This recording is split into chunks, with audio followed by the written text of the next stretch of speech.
basehan ni Ombudsman Remulla ay wala po. Kaya halata po na iniipit lamang ang pangunahing oposisyong politiko laban kay BBM. Pero bago ang lahat, natutuwa ba kayo sa mga kaganapan sa ating bayan?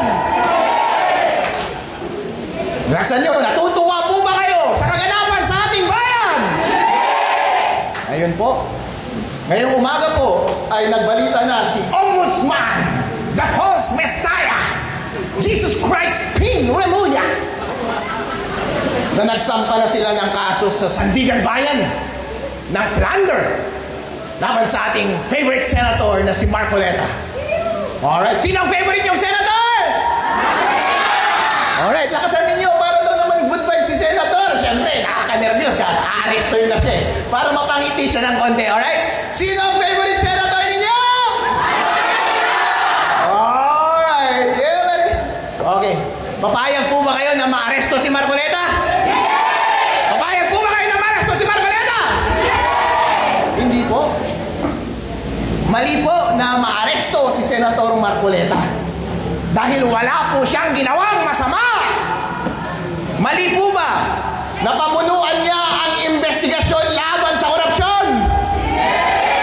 Hindi po mali yun. Mali po ba na ilabas lamang ang katotohanan? Mali po ba na hilingin na maikulong ang lahat ng nagkasala? Manawagan, maikulong ang mga nagkasala. Tama po yun. Alright, dapat silang ikulong. Wala po siyang ginawang masama. Yun lamang naman ang kanyang ginagawa. Pero bakit po siya ipinapakulong? Dahil siya yung nangungunang elective official na nag-e-expose ng korupsyon sa administrasyong ito. Tama po ba? Tama po. Yun po ang totoo nilang layunin.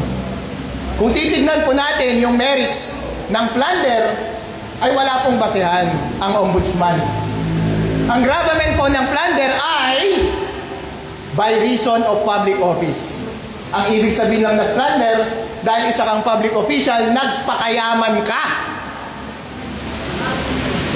Noong tumanggap po ba siya ng pera, dahil po ba siya ay public official o dahil future candidate siya? Dahil future candidate lamang. Ang testing po niyan, na walang kinalaman ang kanyang pagiging public official ay, dahil kahit hindi ka public official, kahit hindi ka congressman, hindi ka mayor, hindi ka vice mayor, maaari kang tumakbo at maaari kang tumanggap ng donasyon. Kaya walang kinalaman yon ang kanyang pagiging public official. Kaya tama po ba ang plunder? Mali po ang plunder. Mas lalo na pong hindi ilgatin iyon. Ang ilgatin po, ibig sabihin, masama o illegal ang kanyang pagkakakuha ng pera. Pero ano po ang sinabi ng COMELEC? Meron bang pagkakamali noong tinanggap niya yung pera? Wala po. Dahil sabi po niya, nung tinanggap niya yung pera ay hindi pa siya kandidato. Kaya pinawalang sala siya ng COMELEC. Kaya walang krimen na nagawa. Therefore, hindi po yun ilgatin. Kahit na sinong tao po na nais tumakbo, public official ka man o hindi, before maging technical ka na kandidato, pwede ka nang tumanggap ng pera at mag-prepare ka na sa iyong election. At kapag nagastos mo na, hindi mo na kailangang isama yon sa SALN. Tama po? Kasi ang SALN po, bilang CPA din po ako, maliban sa isang abogado, maliban sa isang vice mayor, at maliban sa isang gold star, joke lang yan. CPA din po ako, Certified Public Accountant. Alam ko ang ibig sabihin ng Statement of Assets, Liabilities, and Net Worth. Snapshot po yan ng yaman mo at a certain date. Kaya kapag nagastos mo na yung pera, kasama pa ba yun sa yaman mo? Hindi na po. Yeah. Hindi na po. Kaya hindi dapat isama sa SALN. Kaya yung basehan ni Ombudsman Remulla ay wala po. Kaya halata po na iniipit lamang ang pangunahing oposisyong politiko laban kay BBM. Masaya po ba tayo dito? Hindi po tayo masaya. Ngayon po, Naiintindihan ko po yung ginawa ni BBM at ang kanyang mga alipores na si Boy Matiban, si False Messiah, Jesus Christ Pin Remulla, na John Vic Remulla. Yan, mga walang kwentang mga tao itong mga to. Lahat ng ginagawa nila ay pagtakpan nila ang kanilang sarili. Maintindihan nyo naman, hindi po ba? Bakit po? Dahil sila yung sangkot sa flood control project. Maalala po ninyo, ang nagpasimuno ng flood control investigation ay si Senator Marcoleta. Alright? At sa suporta ni Mike Defensor, siya yung nag-provide ng mga witness. Na totoong witness, ha? Sila po ang nag-umpisa. Nabunyag si Saldico, nabunyag si Romualdez, at sino po ang itinuturo ni Saldico at ni Romualdez? O, si BBM. Kaya hindi mo maiiwasan na pamanagot si BBM. At kaya naiintindihan mo ngayon na lahat ng ginagawa nila ay protektahan ang kanilang sarili. Tama po? Pero tama po ba ang kanilang ginagawa? Mali po ang kanilang ginagawa. Ngayon po, sa tingin ko po ay sumosobra na sila. Sumosobra po. Bakit po? Hindi mo naman kailangang ipakulong si Senator Marcoleta para protektahan ang iyong sarili. Bakit po? Kung maobserbahan po ninyo, naging epektibo labang yung Blue Ribbon investigation tungkol dyan sa flood control scandal noong pinatulan siya ng Blue Ribbon Committee sa pangunguna ni Senator Marcoleta. Pero nung napalitan po sila ng kampo ni Ping Lacson, meron po bang nagpatuloy na investigasyon? Wala. Ilang buwan po. Protektado sila. Ang mga nagsasalita lamang ay yung mga nasa labas ng gobyerno. Ako po, si Kiko Barsaga, si Lian Leviste, sila Mike Defensor at mga kakampi natin sa naiilang congressman doon sa House of Representatives. Pero sa totoo lang po, wala pong masyadong effect eh. Kasi hindi nabubulabog ang taong bayan.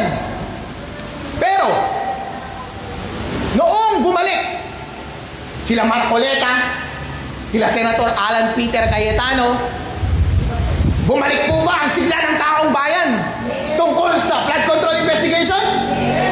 Lumakas po ba ang kanilang panawagan na ipakulong ang mga nasangkot? Na sila Saldico, Romualdez at si BBM? Opo, lumakas po ang panawagan. Kaya dali-dali po sila na ibalik yung majority sa kampo ni BBM. Kaya tinakot nila yung dalawang senador, si Senador Escudero at si Senador Villanueva. Noong nasa side sila ng kampo ni Marcoleta, Senator Alan Peter Cayetano, tinatakot sila. O, kakasuhan namin kayo, may kaso na kayo. Hindi po ba? Kapalit ng pagkaso sa kanila, hindi na daw sila kakasuhan, lumipat sila sa kampo ni BBM. Ayun nga, lumipat sa kampo ni BBM. Natuloy pa ba yung Blue Ribbon investigation? Hindi na po. Tahimik na po. Sa totoo lang po, kapag hindi na patuloy yung boses ng corruption investigation doon sa Senate, ay wala na pong significant threat laban kay BBM. Sa totoo lang po. Dahil tahimik na po ulit pagdating sa flood control scandal. Therefore, since nasa kanya na ang beat pagdating dyan sa flood control scandal, hindi niya na kailangan ibitin pa si Marcoleta. Ba't kailangan mo bang ibitin si Marcoleta? Eh, mali naman ang iyong laban. Ano ang iyong motivasyon? BBM, ano ang iyong motivasyon? Bakit patuloy mo ang iniibig ang oposisyon doon sa Senado? Doon sa flood control scandal, naiintindihan ko ang motivasyon mo na gusto mo silang patahimikin.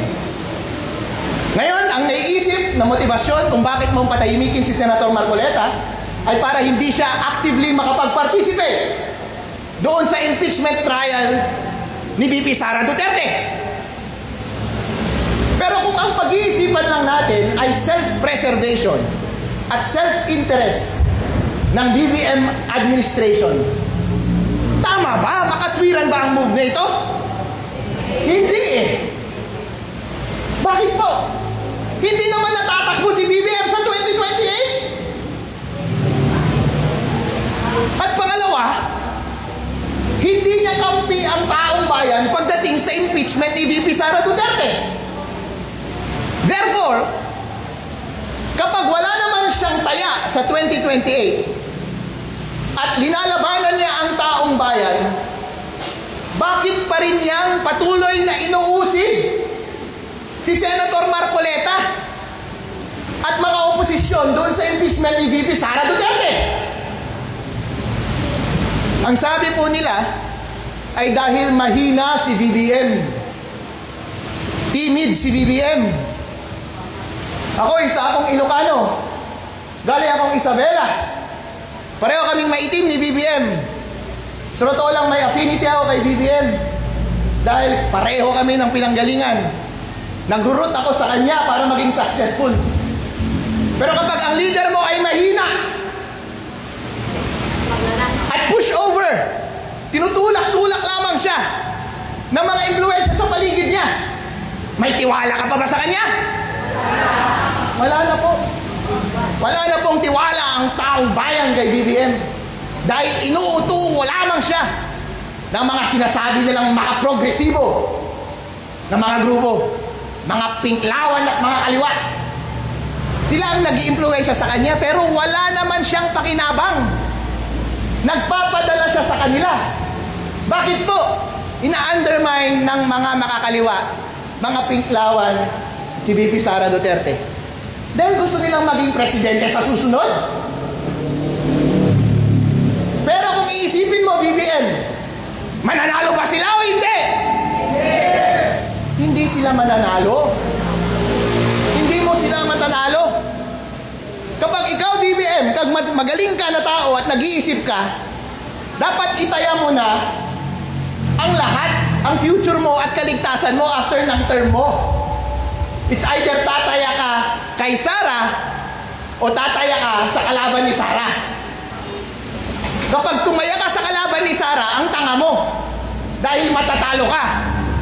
At kapag si Sara lang nakaupo, yun ang sinasabi ko, mapapanagot ka.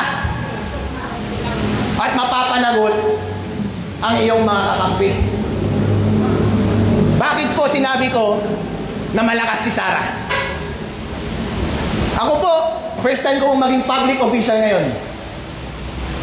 Noong 2025 campaign period, sa totoo lang po, wala naman akong pinapanigan sa national eh. Kasi independent po ako, wala po akong pinanggalingan, walang sumusuporta sa akin, kanya-kanyang diskarte lamang. Walang gastos. Pasikat lamang tayo sa social media. Wala akong pakialam. Pero napansin ko po, itong si BBM, hindi naman niya inaasikaso ang ating ekonomiya. Noong 2022, ganadong-ganado akong suportahan si BBM. Dahil Ilocano eh. Dahil anak siya ni Marcos eh. Siyempre mga Pilipino, tribal tayo eh. Mahilig tayo sa mga affinity. Kapag katropa natin yan, mag-root tayo para sa kanila, hindi mo ba? Tama po. Iniisip namin noon, pagkakataon na ito ng aming lahi, nabawiin ang aming sirang reputasyon. Dahil kahit papaano, merong Ilocano pride na tinatawag. Kasi noong naging presidente si Ferdinand Marcos Sr., may konting pride na ginawa. Kahit papaano, naiangat niya konti ang ating ekonomiya at proud tayo bilang mga Pilipino sa buong mundo. Pero sa mga huling panahon ng kanyang pamumuno, ninakaw niya ang pera ng taong bayan. Nakakahiya. At siya ay bumagsak. Pero yung pride na nasa puso namin, nandun pa rin. Noong siya ay bumagsak, nahiya na kami. Nakakahiya. Ano bang ipagmamayabang mo? Matalino nga si Ferdinand Marcos Sr., meron siyang nagawang mabuti sa ating bansa. Kurap naman! Binawi naman niya sa korupsyon. Kaya nakakahiya. Kaya nung tumakbo si BBM, ayun, chance na sana natin yun, di ba mga kababayan? Mga Ilocano, makabawi. Bumalik yung pride namin. At bumalik rin yung pride ng buong Pilipinas. Dahil nung panahon ng kanyang ama, number 1 tayo. Sa ating mga kapitbahay. At nangunguna tayo. Iniisip natin noon, ay hindi na siguro uulitin, napakasimpleng trabaho. Mayaman na siya eh, hindi po ba? Marami nang nakurakot yung tatay niya eh, hindi po ba? Eh bakit ka pa magnanakaw? Ang simpleng trabaho mo na lang ay paunlarin ng bansa. Ang confidence ng taong bayan nasa iyo noon. Kasi nasa iyo ang north ng Philippines, nasa iyo pa ang south. Kasi kasama mo si VP Sara Duterte. Pero itong si BBM, tanga. Tanga. Hindi niya inisip. Sayang. Ang unang ginawa niya, kinalaban niya yung kalahati ng Pilipinas. 2/3 ng Pilipinas, inaway niya. Visayas at Mindanao. Pinakulong niya si Digong. Pina-impeach niya si Sara. Tapos yung ekonomiya, hindi natupad. Tapos yung pera ng taong bayan, ninakaw! Ano ba? Para saan ba yung nakaw na kinuha mo? Wala ka naman sigurong anak sa labas o mga chicks para buhayin. Ilang milyon ba dapat at bilyon at trilyong peso ang kailangan mo para yumaman? Wala po talaga. Wrong move. Wrong move. Ngayon po talaga, sumosobra siya. Bakit po siya sumosobra? Dahil hindi niya kasama ang taong bayan. Ito po ang patunay na hindi niya kasama ang taong bayan. Noong 2025 po, nung panahon ng eleksyon, tulad ng sabi ko po, kapag tinanong mo ang ordinaryong tao doon sa Northern Luzon, dahil doon po ako galing, lahat kami may affinity kay BBM. Pero kapag tatanungin mo sila, sino ang suporta mo? Si BBM o si Sara? Hindi sasagot yan ng BBM. Bakit? Dahil bumalik yung hiya namin! Nakakahiya! Kababain! Kababain ka manong o kininam? Kababain! Pero, marami sa amin nung una, tulad ng mga Bisaya at taga Mindanao sa inyo. Ngayon, di ba, hate nyo si BBM? Wala naman kayong affinity kay BBM, di ba? Kasi nung una, hate nyo rin siya. Nainis nga kayo dahil dapat si Sara president noon, di ba? Actually, ganoon din kami kay Sara noon. Ang affinity namin kay BBM, neutral lang kami kay Sara. Pero ngayon, noong panahon na yun, pagtanungin mo, sino ang gusto ninyo? Sara ang sasabihin. Bakit po? Dahil ang ordinaryong Pilipino, gusto nila yung nasusukat, yung karakter ng tao. Kapag una nakikita nila, hindi ka pa na-testing ng adversities sa public, ay wala pa silang sentimiento para sa'yo. Pero kapag inaapi ka, at no-survive mo yung pangapi, at marunong kang ipaglaban ang iyong sarili, marunong kang ipaglaban ang iyong mga kababayan, makukuha mo ang damdamin ng bawat Pilipino. At yun yung nagawa ni VP Sara Duterte sa Northern Luzon. Dahil hinarap niya lahat ng pag-uusig sa kanya. Sa bandang huli, siya po ay nagwagi. Kaya love siya ng mga taga Northern Luzon. Itong si BBM, walang narrative, kundi puro korupsyon. Kaya hindi totoo yung sinasabi nila na walang pull si VP Sara doon sa North. Sinasabi ko po, meron. Hindi ibig sabihin na meron kaming konting affection kay BBM. I hate namin si VP Sara. Hindi po yan totoo. May affinity kami konti kay BBM, kahit pa paano, by reason of sentiment. Pero pagdating sa 2020, ang manok namin ay si VP Sara Duterte!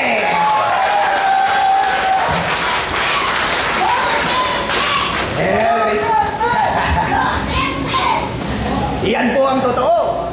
Yan po ang totoo. Dahil yan po ang journey ko din bilang individual. Kailangan po natin pumanig doon sa taong number one. Kahit sabihin po nila, ang parating sinasabi nila, Kung kani-kanino kayo pumapanig, hindi naman perpekto yung tao na yan. Okay lang na hindi perpekto. Siya lang naman ang may posibilidad na manalo eh. Kaysa naman magnangaw-ngaw ka dyan nang kung ano-anong sinasabi mo, hindi naman mananalo yung manok mo. Anong maasahan mula sa'yo at mula sa panig ninyo? Hindi po ba? Kaya yun po ang dahilan. Kaya ang buong Pilipinas, kung mag-stake sila ng future nila, i-stake nila sa tao na may pinakamalakas na posibilidad na manalo. At ibibigay nila yung confidence nila sa kanya. Kaya ang suporta ng buong Pilipinas ay kay VP Sara Duterte ngayon. O sino ba ang kumokontra kay VP Sara Duterte? Sino ba ang manok nila sa 2028? Si Risa Ontiveros? Wala. Si Tulfo? Itong mga taong to, pumaporma din sa North yan eh. O di ba? May kamag-anak sila sa North, sa lugar namin. Di naman yan gusto eh. Si Ontiveros gumagastos. Hindi naman gusto ng taong bayan, hindi naman kilala. Kaya alam natin na hindi sila mananalo. Tama po ba? Tama po. Kaya BBM, ang tanga mo talaga. Kapag mawawala ka na dyan at si VP Sara na ang presidente, kawawa talaga ang pamilya mo. Kaya mag-isip-isip ka ngayon. Sabi nga ng iglesia, hindi po ba? Sabi ng iglesia noon, we rest on the statement of President Bongbong Marcos na ayaw niya ng impeachment dahil pampagulo lang ng impeachment. Hindi po ba? Ngayon, hindi natin alam kasi push over itong idol natin eh. Mabilis mautok. Ngayon po, inattempt ulit nila na pabagsakin ng imahe ni VP Sara Duterte sa pamamagitan ng impeachment trial, mini-trial nila sa Committee on Justice doon sa House of Representatives. Naniwala po ba ang taong bayan? Hindi po. Bakit? Dahil sinungaling yung mga witness. Si Madriaga sinungaling. Yung painting daw na nasa likod ni VP Sara, gawa daw ng kanyang scholar, hindi naman. Yung mga ebidensya laban kay VP Sara Duterte, puro mali ang pagkakakuha. Binababoy nila ang mekanismo ng impeachment sa ating saligang batas. Ang mekanismo po ng impeachment sa ating batas ay ano po yan? Pag-diminish ng ating democracy. Ang ibig sabihin po ng democracy ay ang ating kapangyarihan na direktang magluklok ng ating pinipiling leader. Foundational principle po yan sa ating saligang batas. Pero naaagaw lang yan sa atin ng kaunti lamang. Principally, na-exercise natin ang democracy sa pamamagitan ng eleksyon. Pero kung minsan, pwedeng gawin nila ang impeachment kapag nagkasala ng mabigat. Kaya nga nakalagay, high crimes eh. Treason, plunder, mga mabibigat talaga. Hindi pagsunod sa konstitusyon, mabibigat. Pero yung mga ibinibintang nila kay VP Sara Duterte, mabigat ba? Hindi. Kasi sa buong panahon na siya ay nakaupo, ano po ang opinion ng Commission on Audit? Unmodified. Siya po ay lusot. Kung titignan nyo po comparatively, yung mga findings sa kanya ay pipitsugin lamang kumpara sa mga ibang departamento at ahensya ng gobyerno. Kapag ikukumpara mo ito sa mga alipores ni BBM, sa mga gabinete ni BBM, sa mga ninakaw nila sa flood control scandal, napakalaki po ng mga bagay na iyon. At hindi mo po may kukumpara sa pipitsugin lamang na findings na Commission on Audit pagdating sa Office of the Vice President. Unmodified po. Ako po ay isang CPA. Nag-practice po ako sa aking pagiging CPA noon sa SGV & Company, Ernst & Young, dito sa Pilipinas, number 1 auditing firm sa Pilipinas. Nag-audit po ako at saka sa Deloitte Philippines. Gumagawa rin po kami ng financial opinion na tinatawag. Sa private sector, ang tawag namin kapag perfect yung score mo, unqualified opinion.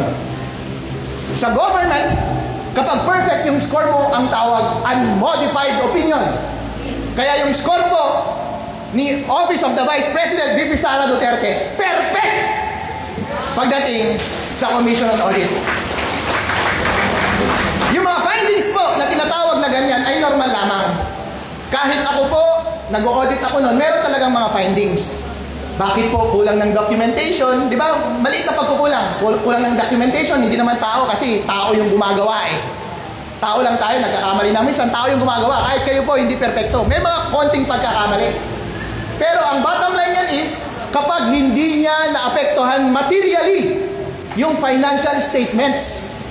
Bilang auditor, kapag iisipin mo na hindi naman naapektuhan materially yung mga information doon sa financial documents ng Office of the Vice President, ay walang pagkukulang. Kaya unmodified. Kung base lamang sa usapin na iyon, ay wala pong pagkakasala. Si VP Sara Duterte! Tama po yan. At naiintindihan po yan ng taong bayan. Kaya po nung ginawa nila yung hearing doon sa Committee on Justice sa House of Representatives, kampi po ba nila ang taong bayan? Hindi po. Hindi po nila kampi ang taong bayan.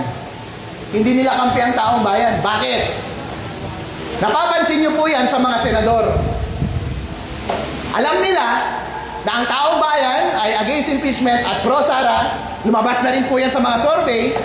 At marami sa kanila ang magre-re-eleksyon sa susunod. Kaya lumipat sila sa side ni Marcoleta. Di ba? Naisip niyo po yun sa brief moment na nahawakan nila Senator Alan Peter Cayetano at Marcoleta yung majority ng Senate. Dahil doon sa mga sip-sip na senador na gustong sumipsip kay VP Sara Duterte. Dahil alam nila na darating na yung impeachment, gusto nilang kumampi sa kanya, pumunta sila sa majority. Pero hindi nila akalain na kasabay ng kandidatura ni VP Sara Duterte ay ang ating quest for truth, for accountability and transparency. Kasama doon sa pagbuo nila ng bagong mayorya ay yung pagbuo ng bagong liderato ng Blue Ribbon Committee and pag-restart ng Blue Ribbon investigation laban sa flood control projects. Tama po? O naipit sila doon. Tatanga-tanga rin itong mga senador na ito. So tinakot lang konti ni Remulla, hindi naman siya konti, malaki kasi naaresto na nila si Jinggoy eh. Etong si Jinggoy hindi nakakuha ng notice eh. Hindi na sabihan ng maaga, nagpakulong muna. Oh, nagpakamot tuloy si Jinggoy, sana siguro iniisip niya, pwede din sana ako bumaliktad, sayang. Sabi niya, pero nauna na siya, ginawa siyang example. O sabi nila, matutulad kayo kay Jinggoy, Escudero, at Villanueva, matutulad kayo kay Jinggoy kung hindi kayo babaliktad. Kaya sila bumaliktad. At sila na ulit yung bagong mayorya.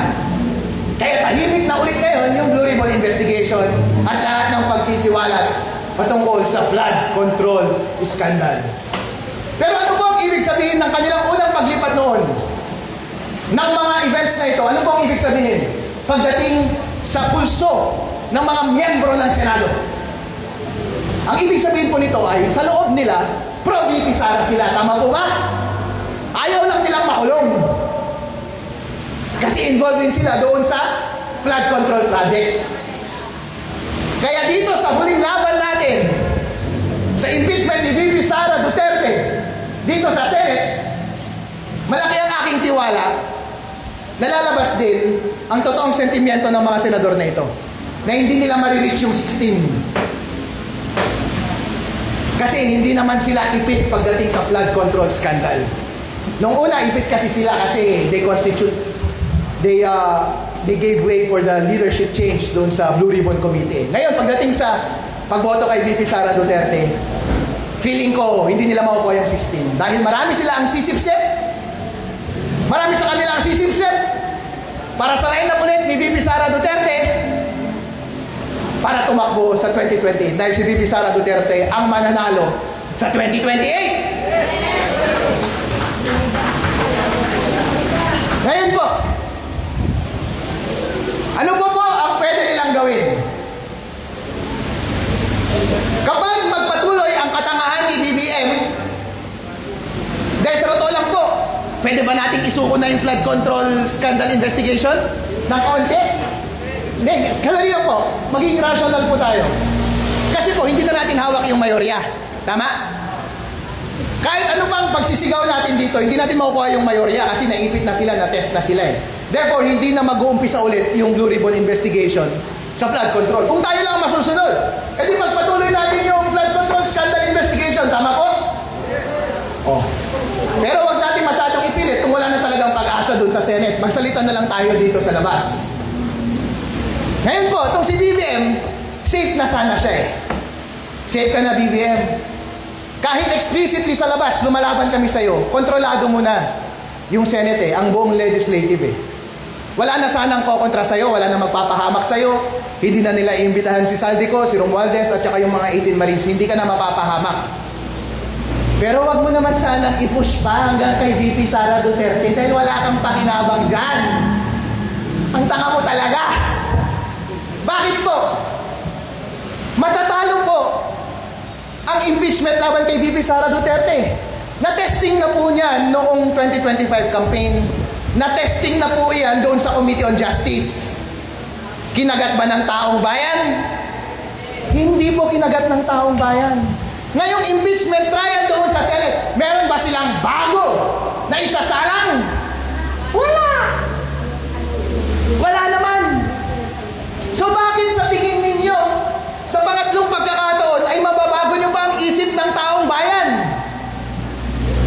Bakit sa tingin ninyo sa pangatlong pagkakataon ay mababago nyo pa yung isip ng mga senador na ito? Kaya maling-mali po talaga ang taya ni BBM. Ngayon po, kung ang masusunod lang ay yung boses ng taong bayan at yung mga totoong damdamin ng mga senador ngayon, maa-acquit si VP Sara sa impeachment na ginagawa sa kanya ngayon sa Senate. Tama po? Alright. Pero ano nung pwede nilang gawin ulit? Nakalokohan! Yung 24, gagawin na naman nilang 22. Pagkakulong kay Marcoleta, gagawin 21. Meron na namang isusunod, gagawin 20. Ano na yung bilang ng majority daw? 11, 12? 16 naman dapat? Ay, ng 2/3 pala, 2/3. Magiging 12 na or 14. Bababa. Ito po ang tanong ko sa inyo. Kapag gagawin ulit nila yung kalokohan na ito, papayag po ba kayo? Hindi po. Huwag po kayong pumayag. Dahil sa totoo lang po ngayon, sa lahat ng mga laban natin, bugbog na bugbog po tayo eh. Bugbog na bugbog po tayo. Ako po, nagsimula po akong makilala on a national level. Nung umpisa, mag-isa lang po ako. Wala po akong taga-suporta, independent lang ako. Eh dahil marunong ako sa IT, dahil IT auditor ako at magaling akong mag-audit ng mga information technology, nakita ko na may daya doon sa mga makina. Kaya nagsalita ako laban sa pagpapatakbo ni Commissioner George Garcia. Maling pamamalakad, ang daming daya na nangyari noong nakaraang eleksyon. Tama po ba ang aking ginawa? Tama po. Dahil lumalabas po ngayon na maraming siyang na-receive na pera mula sa administrasyon ni BBM. Dahil po ayon sa saligang batas, dapat independent ang Commission on Elections. Ganon din po dapat ang Ombudsman independent. Bakit kayo nagpa-participate sa mga initiative ni BBM sa pagpro-prosecute ng kanyang mga kalaban? Yun po. Alright. Ito po ang pwedeng mangyari ngayon kapag dadayain nila ulit yung bilang, hindi daw 16, yung 2/3 at i-impeach si VP Sara, yan po ay undermining na ng ating democracy. Dahil hindi nila may tatanggi ang pulso ng taong bayan ay para kay VP Sara Duterte at gusto nilang tumakbo si VP Sara Duterte sa 2028. Gusto mo man o hindi, si VP Sara Duterte, hindi mo may tatanggi ang katotohanan na meron siyang karapatang tumakbo. Hindi mo siya pwedeng ipa-disqualify sa pamamagitan ng peking impeachment na sinungaling mga witness ng mga illegal na pagkakakuha ng mga ebidensya at sa pamamagitan ng pagbuluktot ninyo sa saligang batas, sa pamamagitan ng pagbabaluktot ng tamang bilang ng 2/3 para maka-achieve ng conviction doon sa impeachment. Yun po ang nakikita natin laban na susunod. Kapag nalampasan po ni VP Sara Duterte itong impeachment na ito, sure win yan sa 2028. Pero hindi pa pala sure. Meron pa si Chairman George Garcia. Dahil siya pa ang nakaupo. Nakalimutan nyo na yung issue noong 2025 na malawakang daya ang ginawa sa ating eleksyon. Nakalimutan nyo na si George Garcia ay nakatanggap ng pera mula sa mga kaisaldi ko. Walang ibang dahilan kundi mandaya ng ating eleksyon. Isa siya sa kakaharapin natin sa susunod na eleksyon. Kung sa tingin natin ay makakatakbo si VP Sara sa panahong iyon. Sa panahong iyon, mga kababayan, kasama pa natin si VP Sara Duterte! Kasama po natin. Ang naiisip ko po, ang tanging paraan lamang para mapapanalo ang isang kandidato kahit may daya sa eleksyon ay kapag merong overwhelming support para sa kandidato. Base po sa aking analysis ng kanilang ginawang daya last time sa eleksyon, hindi naman garapalan ang ginawa ni King George sa ating eleksyon eh. Hindi niya, halimbawa, tumanggap sila ng pera sa isang kandidato, hindi automatic na i-award niya sa kanya lahat ng boto. Ang nangyayari is, kapag more or less equal kayo ng prospects, pwedeng madaya sa pamamagitan ng bayad. Pero kapag landslide, mahihirapan kang dayain. Kasi a certain number of votes lang ata ang inililipat doon sa mga nagbabayad noong nakaraang eleksyon.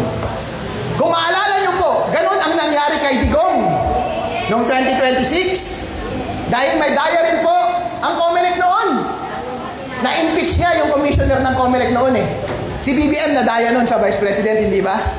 Pero hindi nila nadaya yung President dahil overwhelming yung support para kay Mr. Rodrigo Duterte. Tama po ba? Tama po. Yun po ang kailangan natin sa 2028. At yun din po ang aking personal experience. Bilang Vice Mayor po, ang kalaban ko noon talong-talo talaga kung titignan mo. Pero buti na lang, sumikat ako on a national level, talagang linandslide ko rin yung kalaban ko. Kung tatanungin mo talaga, wala talaga siyang boto. Pero kung titignan mo dun sa count, bakit parang dikit lang kami? Hindi pwede. Madaya pa din. Pero nalusutan mo yung daya dahil overwhelming yung support sa'yo. Landslide. Kaya yun din po ang kailangan ni VP Sara Duterte sa 2028. Tama po? Okay. Overwhelming support mula sa atin. Inuulit ko po, ang objective natin ngayon ay una, huwag po tayong pumayag na makulong si Marcoleta. Pangalawa, huwag tayong pumayag na baluktutin nila ang proseso ng impeachment laban kay VP Sara Duterte sa pamamagitan ng paggamit ng peking witness at illegally procured evidence. At mas lalong huwag dapat nilang dayain ang bilang na 16 para i-convict si VP Sara Duterte at perpetually ma-disqualify siya. At kung sakasakali man na makatakbo siya sa 2028, bigyan natin siya ng overwhelming support